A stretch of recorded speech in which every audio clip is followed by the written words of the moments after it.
दिनांक 28 मे 2026 रोजी साजऱ्या होणाऱ्या ईद उल अजहा म्हणजे बकरी ईद सणाच्या पार्श्वभूमीवर आज मुंबई येथील पोलीस महासंचालक यांच्या मुख्य कार्यालयात महाराष्ट्र राज्य अल्पसंख्याक आयोगाचे राज्य सदस्य वसीम बुरहान यांच्या शिष्टमंडळासोबत बैठक संपन्न झाली।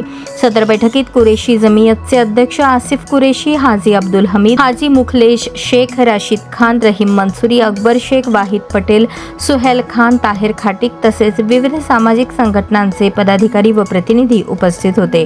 बैठकीदरम्यान राज्यातील कायदा व सुव्यवस्था अबाधित राखणे, सामाजिक सलोखा कायम ठेवणे, कुर्बानीसाठी जनावरांच्या वाहतुकीसंदर्भातील अडचणी तसेच ईद उल अजहा सण शांततेत व सुव्यवस्थित वातावरणात पार पाडण्यासाठी आवश्यक प्रशासकीय उपाययोजनांबाबत सविस्तर चर्चा करण्यात आली।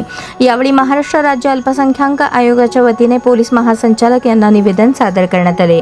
तसेच राज्यातील सर्व पोलीस आयुक्त, जिल्हा पोलीस अधीक्षकांना आवश्यक ते निर्देश निर्गमित करून सणादरम्यान समन्वय व सहकार्य सुनिश्चित करण्यात यावे अशी विनंती महाराष्ट्र राज्य अल्पसंख्याक आयोगाचे राज्य सदस्य वसीम बुरहान यांनी केली। सदर मागण्यांबाबत पोलीस महासंचालक यांनी सकारात्मक भूमिका घेत आवश्यक ते सहकार्य व योग्य निर्देश देण्यात येतील असे आश्वासन दिले।